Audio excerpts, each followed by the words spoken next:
Hello दोस्तों, polar mathematics में आपका स्वागत है। आज हम लोग सीखने वाले हैं संख्या के बारे में। संख्या के बारे में ये जो लेक्चर है ये 7th क्लास से लेकर के डिग्री तक के स्टूडेंट के लिए बहुत ही मददगार साबित होगा तथा जो कंपटीशन की जनरल कंपटीशन की तैयारी कर रहे हैं उन लोगों के लिए भी बहुत ही मददगार होगा। तो चलिए सबसे पहले आज सीखते हैं संख्या के बारे में।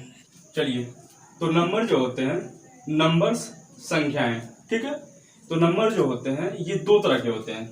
वन जो है रियल नंबर्स है, वास्तविक संख्याएं, और दूसरा जो है वो इमेजिनरी नंबर्स है, काल्पनिक संख्याएं। तो रियल नंबर्स जितना भी संख्याएं हम लोग अपना दैनिक जीवन में अभी तक यूज करते आए हैं क्लास 10 तक, ठीक है, क्योंकि आप क्लास 11 में जाकर के इमेजिनरी नंबर के बारे में पढ़ेंगे तो वो रियल नंबर्स कहलाते हैं। तो क्या क्या, जैसे कि 1, 2, ठीक है, 3, या फिर 1/5, 0.5, या फिर √2, ये सारे नंबर कौन से रियल नंबर, वास्तविक संख्याएं कहलाते हैं। और दूसरा क्या है, इमेजिनरी नंबर, काल्पनिक संख्याएं। तो काल्पनिक संख्याएं का कॉन्सेप्ट आता है what is the value of √2। जब रूट के अंदर माइनस साइन आ जाता है तो हम लोग जानते हैं कि इसका रूट निकल नहीं सकता है। तो यहां से कॉन्सेप्ट आता है इमेजिनरी नंबर का। तो हम लोग करते क्या है, इस √2 को हम लोग लिख सकते हैं -1 × 2, और ये इक्वल्स टू क्या हो जाएगा, √2 × √1, और ये हमारे पास क्या है √2 और √1 लिखते हम लोग आयोटा। ये नया कन्वेंशन है, √1 को क्या लिखते हैं, आयोटा। और ये जो नंबर है ये काल्पनिक संख्याएं कहलाती है, क्योंकि वास्तविकता में हम लोग √2 का जो रूट है ये निकाल नहीं सकते हैं। इसीलिए ये कॉन्सेप्ट आया कि इस नंबर को भी पढ़ना है, और इस नंबर को क्या नाम दिया गया, इमेजिनरी नंबर। और यहाँ पे क्या है, एक नया कॉन्सेप्ट √1 को क्या नाम दिया गया, आयोटा। जहां पे आयोटा क्या होता है, √1। तो इमेजिनरी नंबर जो किस टाइप का होता है, b × आयोटा टाइप का, और आयोटा क्या है -1। b जो होगा कोई भी रियल नंबर होगा, b जो होगा ये कोई भी रियल नंबर हो सकता है, और उसके साथ अगर आयोटा हो गया तो कौन सा नंबर बन जाएगा, इमेजिनरी नंबर। अब रियल नंबर और इमेजिनरी नंबर को जब लोग मिलाते हैं तो हमको एक नया नंबर मिलता है, कॉम्प्लेक्स नंबर्स, जिसका नाम क्या है, सम्मिश्र संख्याएं। सम्मिश्र संख्याएं जो होता है वो a + b × आयोटा टाइप का होता है, ठीक है। ये जो a है ये रियल पार्ट है, रियल नंबर्स, ये क्या कहलाता है, रियल नंबर्स, ये रियल नंबर है। b भी क्या है, रियल नंबर्स है, और ये आयोटा जो आया है इमेजिनरी नंबर वाला √1 है।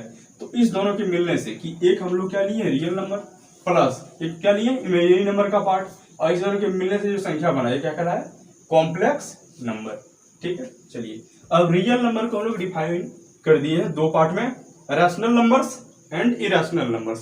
तो रैशनल नंबर क्या होती है, परिमेय संख्याएं, ऐसी संख्याएं जिसे हम लोग किस फॉर्म में लिख सकते हैं, p/q के फॉर्म में, और जहां पे q कभी भी 0 नहीं होगा, ठीक है। और आप प्रॉपर डेफिनेशन लिखना चाहें तो HCF of P and Q क्या होता है, 1। ये हम जो दिए हैं ये किसके लिए लिखे हैं, रैशनल नंबर, परिमेय संख्या के लिए। और वो नंबर जिसको कि हम लोग p/q के फॉर्म में नहीं लिख सकते हैं वो क्या कहलाएगा, इरेशनल नंबर और परिमेय संख्या है। तो परिमेय संख्या के कुछ उदाहरण हम यहाँ पे लिख रहे हैं, ये क्या है, 2/5, 7/9। देखिए 2 और 5 का GCD, ये HCF को कहते हैं, P और Q। तो 2 और 5 का HCF क्या है, 1, इसीलिए ये कैसा है, रैशनल नंबर, ठीक है। ये प्रॉपर डेफिनेशन है रैशनल नंबर का। 7 और 9 इसका GCD कितना है, 1 है, और Q जो है नीचे दोनों में 0 भी नहीं है, ये कैसा है, रैशनल नंबर।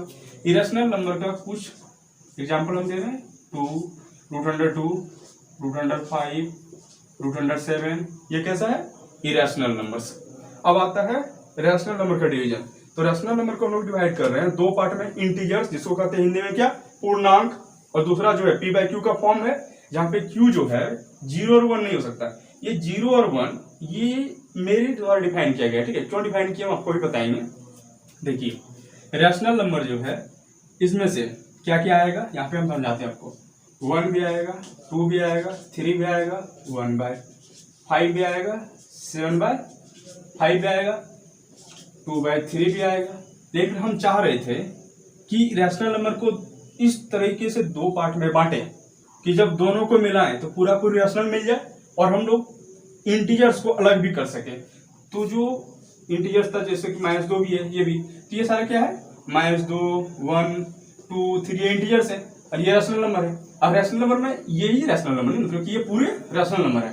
ये हम चाह रहे थे कि इसको दो तरीके से इस तरीके से बांटें कि ये जो पार्ट हो जाए एक इंटीजर्स हो जाए और दूसरा बाद बाकी जो है वो पार्ट हो जाए। मतलब जैसे कौन सा 1/5, 7/5, 2/3, -7/5। तो इस तरह का नंबर ये इस पार्ट में आ जाएगा। क्योंकि इस पार्ट में आने का कारण क्या है, क्योंकि अगर हम लोग नीचे 1 नहीं लेते हैं, अगर q का मान 1 नहीं लेते हैं तो हम लोग 2 को रैशनल नंबर कब बोलते हैं, क्या कर देते हैं, इसमें से 2/1 कर देते हैं। नहीं, अब बोलते हैं p/q का फॉर्म है, q इक्वल्स टू क्या है, 1 है। हम तो इस 1 को हटा दिए यहाँ से। इसका मतलब ये जब भी फॉर्म होगा किस तरह का फॉर्म होगा, p/q, और q कभी भी 1 नहीं है तो ये 1/5, 1/2 ये आएगा p/q के फॉर्म में। और बाद में की जो बचा -2, 1, 2, 3, 4, 5, 6, -1, -2, -3, -4 ये किस में आ जाएंगे, इंटीजर्स में। इंटीजर्स को हिंदी में क्या बोलते हैं, पूर्णांक। और दूसरा जो हम पार्ट किए ये मेरे द्वारा डिफाइन किया गया, ठीक है। एक इसीलिए हम डिफाइन कर दिए ताकि दो पार्ट में इस तरीके से डिफाइन कर सकें कि इस दोनों को मिलाने से हमको पूरा रैशनल नंबर मिल जाए, ठीक है। चलिए, तो इंटीजर्स और p/q फॉर्म या q नॉट इक्वल्स टू है 0 और 1।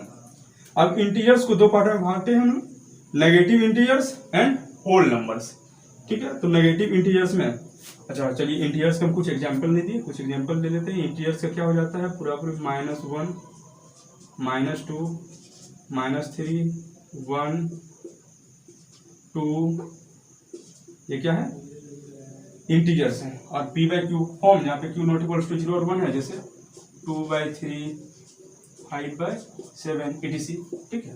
चलिए, अब नेगेटिव इंटीजर्स जो ऋणात्मक पूर्णांक है, इसमें से कौन सा आ जाएगा, जहाँ पे क्या है -1, -2, -3 ये क्या हो जाएंगे, -4, -5, -6 ये हो जाएंगे नेगेटिव इंटीजर्स। और होल नंबर्स, होल नंबर कहाँ से स्टार्ट होते हैं, 0 से। आप लोग सबको जानते हैं 0, 1, 2, 3, 4, 5 और ये चलते जाएंगे। तो ये होल नंबर का हो गया एग्जाम्पल।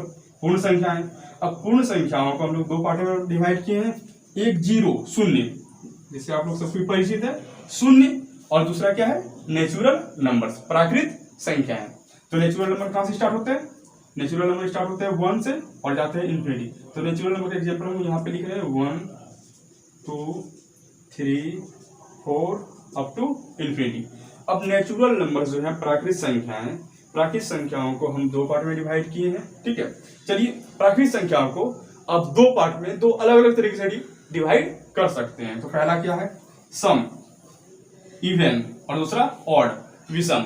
सम संख्याएं जो होती है वो कहां से स्टार्ट होती है, 2 से, और क्या हो जाती है, 2 का मल्टीपल, नहीं जो 2 से पूरा पूरी डिवाइड हो जाता है या 2 से पूरा पूरी भाग हो जाता है। तो 2, 4, 6, 8 ये हो गया क्या, सम।